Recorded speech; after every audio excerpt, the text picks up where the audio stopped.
Welcome to River City Plus, the show after the show, the River City after party, the River City reprieve after sprinting around this morning. It has been a day, and I mean, I think I need more coffee. That's what we are, coffee connoisseurs, and we spend a lot of time with our coffee. And sometimes coffee is just the thing that makes everything smooth. You know, maybe that's where I messed up. I had a popsicle instead of coffee this morning. Oh, you skipped coffee this morning? I didn't have any, and you know me, I'm usually like on my second one by now. I mean, I was not a coffee drinker until probably last. Well, I wasn't a coffee drinker early, like Starbucks and all that. I was like, eh. And then over the past few years, it was like, but I don't get like the caffeine rush. Do you get like that when you drink coffee? No, I just get like not murdery. There's that. I think there's that. Like, I don't know if it's just like, oh, like now my day can begin. It's just, it's part of, I think, the ritual. It's like part of my drive to work usually. Yeah. And it's like I've been places and I'm like, I'll go without coffee. And then the day just feels all off. Yeah. You know, and especially if it's like I typically have two and I've only had one and I'm like, I feel a little off. So part of the reason they're like, why are they just rambling on about coffee? Jan is going through withdrawals. That's why. There's a method to our madness. So we got this still. Who was that from, by the way? I forgot. It would be betkansas.com. So I know, Bet Kansas. You know, so there you go. This they went through and ranked the states to the level of coffee loving. Yes, level of coffee loving. And so Rand sent this to me, and I was very interested because Florida came in number 2. So I was like, okay, like, yeah, usually we're number 1 and not the best thing. So I was like, coffee loving, great, that's fun and wholesome. But do you know who was number 1? Who? Hawaii. Really? Like, of all the people, I don't know why, but I was like, I just feel like you naturally wake up being so happy to live there. I don't know. But see, I bet because they have like good coffee. Right. You know what I'm saying? Because like I did not know that was a thing either. Well, that's why I thought maybe it would have been like Louisiana, because New Orleans, they have like Cafe Du Monde and stuff like that. That's just New Orleans. I'm just saying. That's true. That's true. I mean, you know, or some chicory. Is that something? That's Tennessee. But no, I figure Hawaii, because so again, not being a coffee connoisseur initially, I was Community Shield or just whatever. I'm like, I just need coffee. And then over the years, I'm like, oh, there's different flavors. And then when I started traveling more, different countries and stuff, like, oh, this is what coffee's supposed to taste like? So I think that might be why Hawaii is on that level, just because they have good stuff. Florida, I think we just need the coffee because we're trying to get up and down the highway. Right, exactly. We're just trying to like make it through. One thing that you tried recently and you were all pumped about and I love dearly is an actual cafe con leche. Oh, yeah. So good. So I've had it, but, you know, it's few and far between when you roll up on somebody that makes an authentic version. Right. And so now we've got so many Cuban restaurants that are dropping in and other different places that are taking it on. And it's like, okay, so the only thing about that, do not drink it after noon because you will not be sleeping that night. No, because I went to Tampa and was visiting this hotel that had a wonderful Cuban bistro in the lobby, and they had an amazing cafe con leche. But I was so excited about them, I was literally just drinking it all day. When I tell you, I was running laps. Like everyone else is like going from the bar, like let's go home, and I'm like let's party because I've been pounding coffee since 9 a.m. It's like people get Red Bull and vodka, and it's like coffee, and so you know, but. There you go. Florida is up there in the mix. Now, we're going to keep this conversation short because we have to give a shout out to one of our specials. It's his second to last day, and we won't have a chance to see him after tomorrow, and he's probably going to leave before we get to this part tomorrow. So we just want to say hello and goodbye and good luck to our intern, Frank. I'm going to step out and let you guys dance. Is that cool? Frank, come on in. Frank! I got to finish a burger that somersaults made me too. Thank you, Rance. All right. So Frank has been our intern this past semester who you've learned a lot in front of him behind the camera. We've gotten to talk to our interns quite a bit. He and Taylor, you're getting ready to go into next steps and what's next.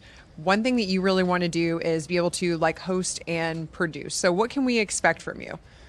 Gosh, I don't know. So, I think the track moving forward into college, we're going to keep producing. There's classes at my college at Florida State where they allow you to produce and add a little more to your reel. So I'm definitely going to get a little more experience in front of the camera, But afterwards, I'd love to just keep producing on my own and maybe get a job at a station that will allow me to move up ranks and be in front of the camera. So sky's the limit. In terms of being an interviewer, like asking good questions, being a journalist, being a good storyteller, what are some of the things you've learned along the way? You need to be passionate about the art as a whole, but at the same time, I feel like it takes a certain level of experience to just be personable to somebody and look at something that is from their point of view. So, because when you can tap into someone's point of view and ask them those questions that they aren't exactly thinking about, you can really kind of paint a better story. Yeah, I agree. So one thing I want to mention to people is a lot of times people will react and say, oh, I don't want to be on camera, but I want to produce. You still have to be able to ask really good questions, because a lot of times when you see wonderful interviews, there's a producer sitting right beside that camera and they're asking those questions. So in terms of being passionate, in terms of asking good questions, what is something that you feel like you've personally improved on since you've gotten here? Off the cuff questions for sure. There was that one day where we went to Barley and Pie with Rance, and he was like, hey man, do you want to do an interview today? And I was like, sure. I have no idea who we're talking to or what we're doing. And I got like a couple 5-minute spiel about the story of the place. It was very new. The guy there, Philip, was very passionate about what he was doing, and I was like, all right, let's jump in. So, and I was told I did really good. Yeah. So it's fun though, being under those points of pressure, because that's where you get to build and improve on yourself. Are we allowed to talk about your projects that you're crafting at all? Yeah. Yeah. Yeah, go ahead. Well, tell us all about it. Get it brewing, as we would say. Right. So I'm working on a podcast. We just aired the second episode on YouTube and Spotify podcasts yesterday.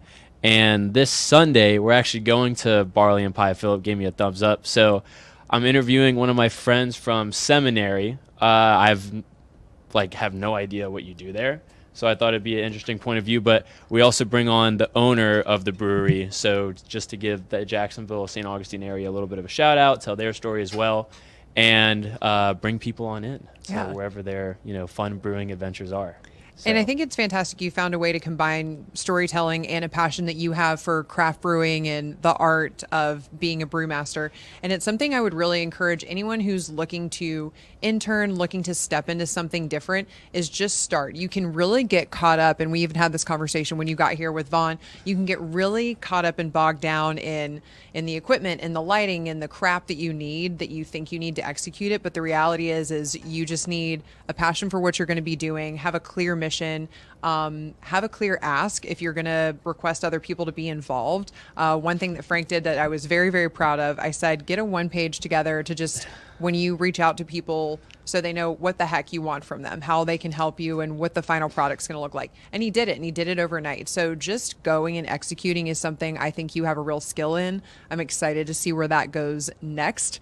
But do you have any advice for other interns who are looking to work in TV or media? Take the jump. Even this upcoming semester, I'm going to start other stuff and mess around with social media too. Don't wait around on it. You can start whenever you want. Mm-hmm. And as long as you have a clear idea, it doesn't need to be perfect. Right. Media is always changing and always evolving. So don't think you need some perfect idea before you go in. Just go in with something that you like. That's all that matters. Yep. And make sure it can be something that you can share with other people and that people can relate to, and you should be on your way. So I think that's great advice, because authenticity is really something you can't fake. I think maybe you can up until a point, but eventually someone's going to see, someone's going to call you out. So you do have to have a passion behind it. Not every day is going to be that like Emmy award winning day, but it's showing up for your audience, knowing who your audience is, how you're going to serve them, I think is the biggest thing, because yes, it is your passion, but it's really not about you, right? Right. And if you show up every day too, people have lucky days. So if you show up every day, you're going to hit the lucky day. So consistency is definitely key there. And speaking of that, Rance, we played the lottery recently. When's our lucky day? But yeah, no, that's really what I'm moving forward with into college. But a lot of it, I will say, with Vaughn helping out too, and you and Rance being able to guide me in the right directions. I will say another thing is just having a team around you that is there to support you. So that does wonders. So thank you guys for that. Well, you know how we sign off. Is there a shameless drop where we can keep up with you, stay connected, support you, go follow you now? Yeah, there's Frank Palmieri on Instagram. It's Frank Palmieri, all one word, and then the underscore. And then we also have Frankly Speaking, the Frankly Speaking Show, which is also has an Instagram account and is on YouTube as well. And that's how you're going to keep up with me. So we'll grow. Yes, so we'll have grow. more things eventually. You're going to grow because someone needs to take care of Rance and I in our old age, right? Of course. Done. All we ask for is like a small island and a small staff. I We're got very you. low maintenance. I'll buy Bermuda. Perfect. Looks so good in Bermuda. Perfect. All right. So we hope that you at your job have interns just as great as ours, obviously being willing to take care of us, being willing to take the plunge, and being willing to go out there and shine the local spotlight on those around them. So that's going to do it for us here at River City Plus. Rank, take us home. All right.